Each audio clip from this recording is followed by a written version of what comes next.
Good morning, good evening, good afternoon, wherever this message may find you. It is your girl, G's Louise, back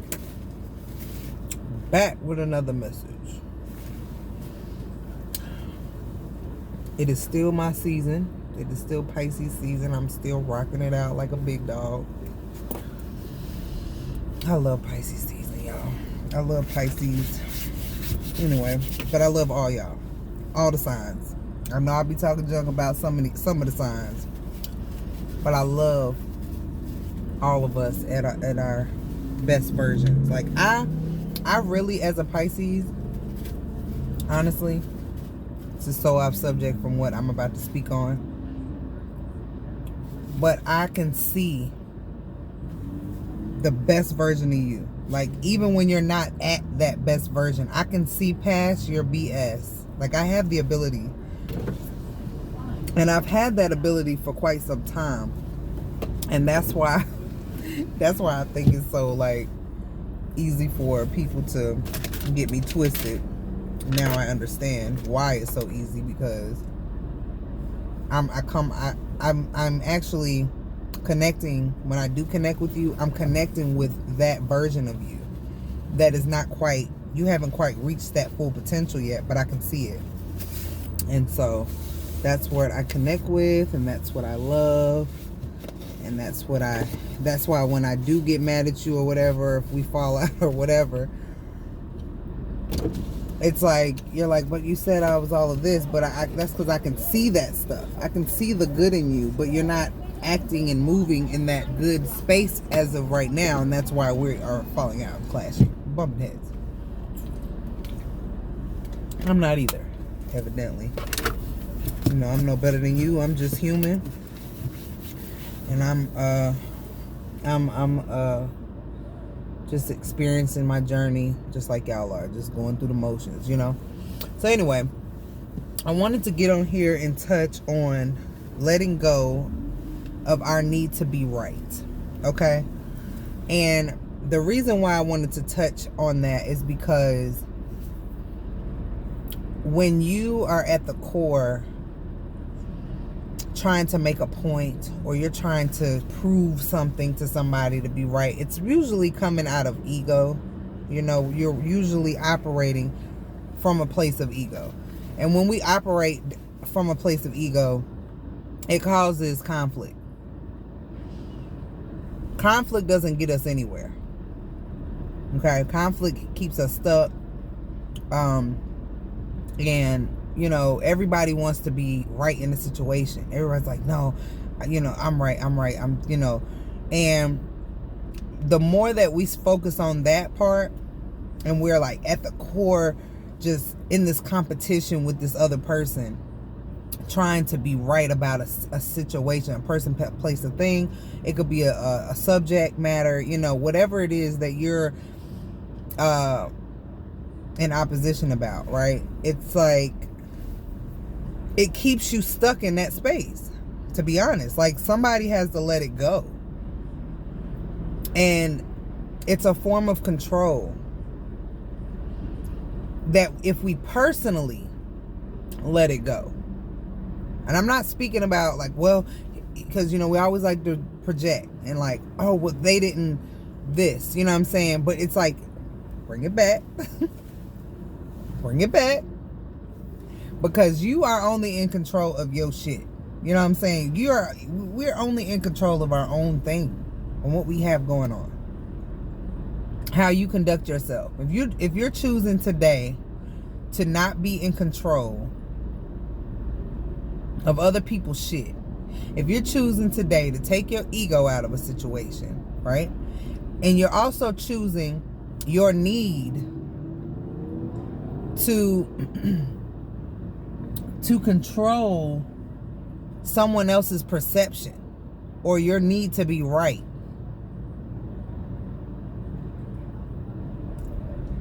it's like that other person, even if they're doing that, right? You can't do nothing with that. You cannot tell somebody how to be. You know what I'm saying? You either see that they're there or they're not. There's nothing you could do about it. They're either there or they're not.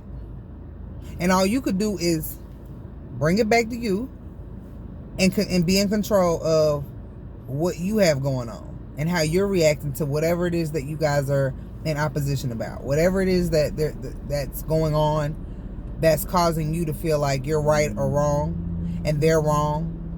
Like, who are you to say that their perception of something is wrong or right? That's how they view it.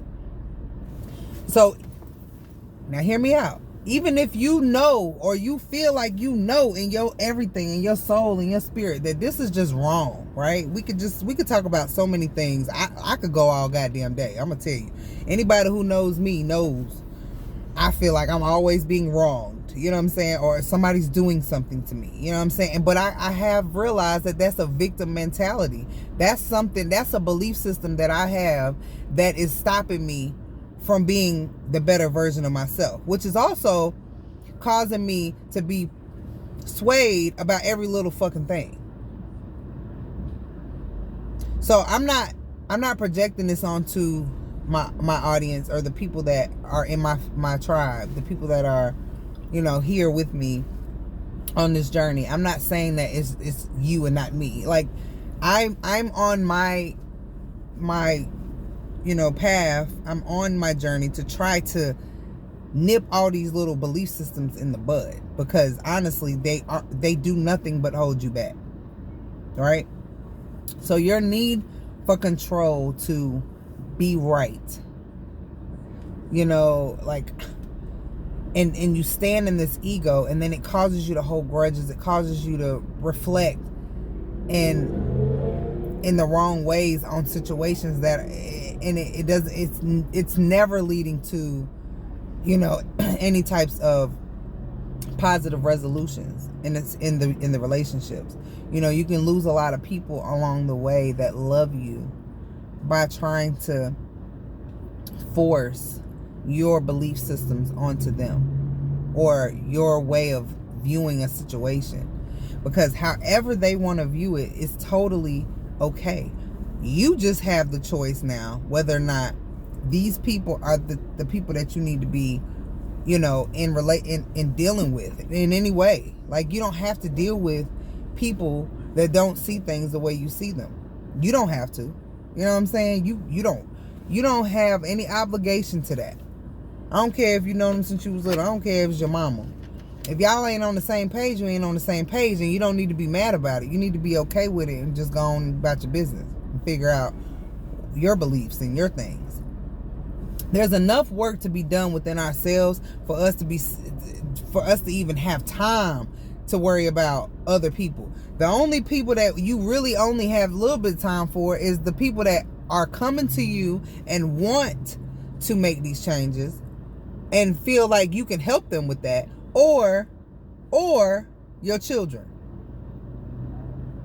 Other than that, you got enough agenda. You got enough on your plate. You got a whole list of shit that you got to work on within yourself. So you looking at the other person is really just like taking away from the time that you need and the energy that you need to better you and get you on track. Because it's a whole lot of shit wrong with you. Whole lot of shit. And I wouldn't even say wrong. There's a whole lot of shit that's holding you back from being this person that you say you want to be. Because if you say you want to be this way, and if I can assess there's 10 things that are not in alignment with what you say you want to be, that means those 10 things got to go. It might not be the easiest thing to do, but it's got to go. And then you got to do it one by one, and you got to take your time, and you got to be nice with you. You can't beat yourself up because you didn't X out eating chips in a week. Like, you'll get there. Just try it. You'll get there. But there's a whole lot of shit that is not in alignment with what we all say we want. That we have. Habits that we have. And we don't need to sit there and be pointing out all the shit that we think that we're right about in another motherfucker. It's a really huge misconception. Like, you don't, it's so much wasted time there. When you hold a mirror up to yourself, and I was talking to my good friend this morning about this. They did a study on people holding mirrors up to themselves, what they will and won't do when they can see themselves doing it, if that makes sense. So think about all the shit that you do that you can't see yourself doing it because you don't see yourself all day. Like right now, I can see myself. I'm talking to the camera, I'm talking to you, but I can see myself right now, right? So being that I can see myself, there's certain things that I can monitor or monetize, right? But when you can't see yourself, there's so many things that you do that you don't even realize. And then you like, I did that? Or, you know, it's just so many things. Like I did a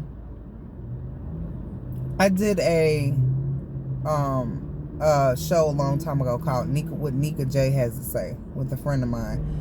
And on her show, like it was, you know, it was brief, it was short lived, but we all were on the show and she would pick topics, and then we would all kind of like chime in and say things based upon what our perception is of whatever the subject matter was, right?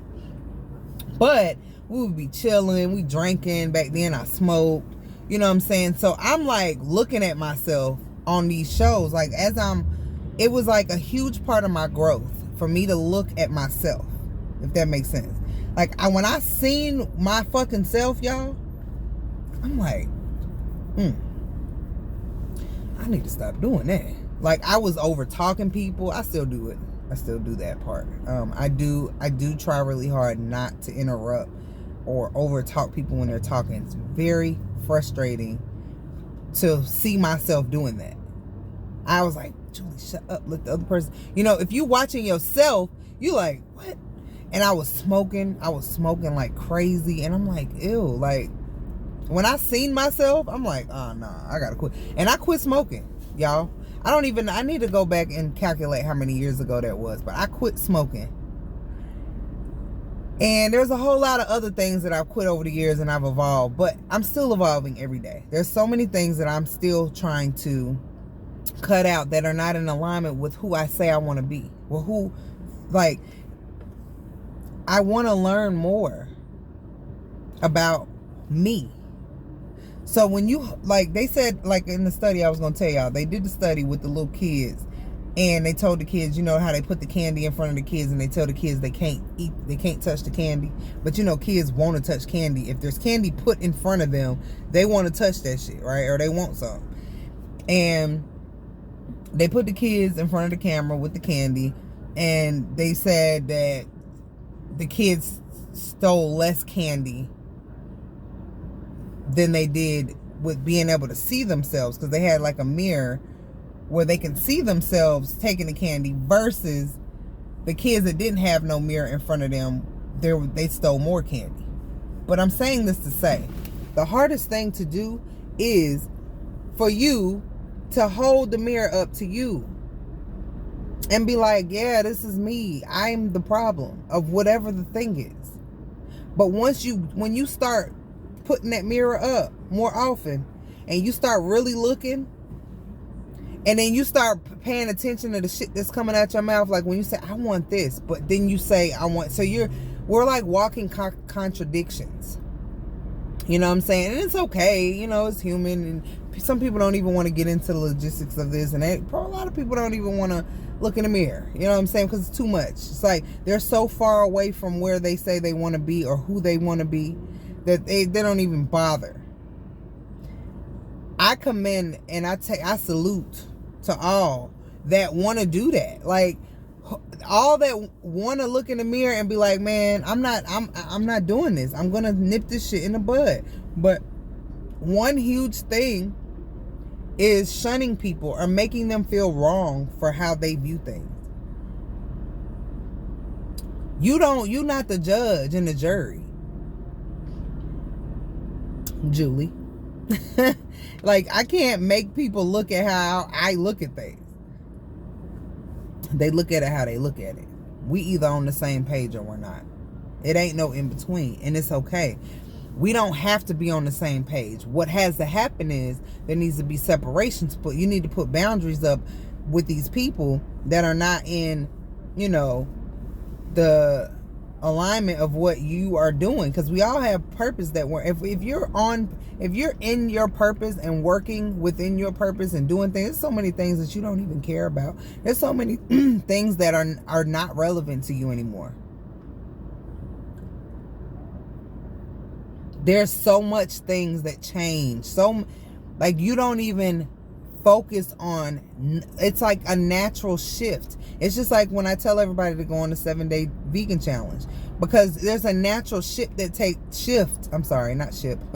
there's a natural shift that takes place when you start to eat different naturally, because your brain starts to act different. Your body starts to fall in alignment with what your brain is doing, and everything starts to follow suit. It's the same thing like when you get on a high vibration, how everything in your life just starts to follow suit. Everything. If you start falling off, so does everything else. Like, it's a fucking law. It should be a law. This is what happens, whether you believe it or not, whether you can look it up, you can Google it, you cannot Google it. Either way, it doesn't take away from what I'm saying is true. All of these things are very key components. It's just like saying, it's a recipe.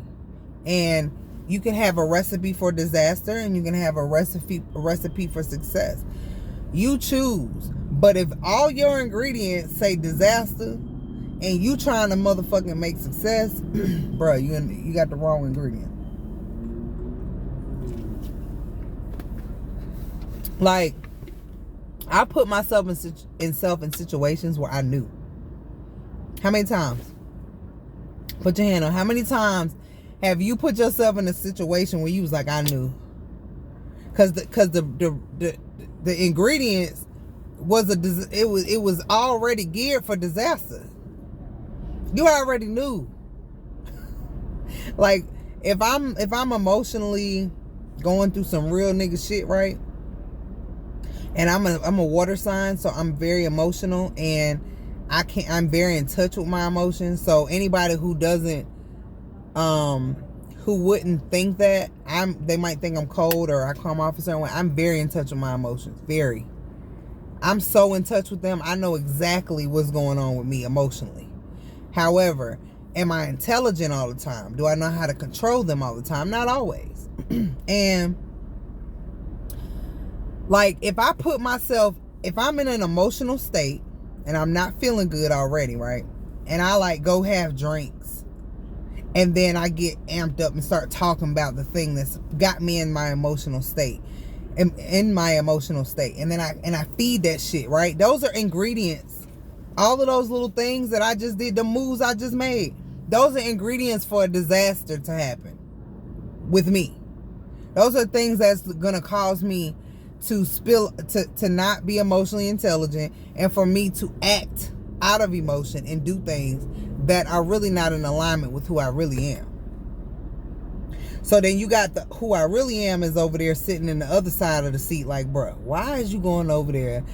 Why would you go over there and get the drinks, bro? And I'm like, man, be quiet. You know what I'm saying? Why would you go over there and do that? Because you already know it's not going to be right. And you're going to get us in trouble. You know what I'm saying? And I'm over here like, man, just shut up. You know what I'm saying? Because I'm going to do this shit. So then my other self is like, man, all right, cool. Don't call on me when you all broke up and some shit is wrong. Then you're going to be looking for me. You know what I'm saying? And that's true. Because your other self is the one that acts out of love. The other self doesn't judge. The other self doesn't have a need to control. Your other self, your source energy, it doesn't have the need to be right. It doesn't have ego. It doesn't need outside substance to feel good. Like, it feels good on its own without all of that. So when you're aligned with that, you feel good and you don't feel the need to fall out with people about petty ass shit. You just excuse yourself. You be like, oh, well, they seem not to be on your page. Then you just move over here. It's nothing. There doesn't have to be an argument, a knockdown, drag out argument, or because this person is living their life for them. Like they're making decisions however they making them. They moving how they want to move, and that's it. So let them, and let go of your need to control. Till next time, family, I wish you peace, health, wealth, and the time to enjoy them all. Let's get to the bag.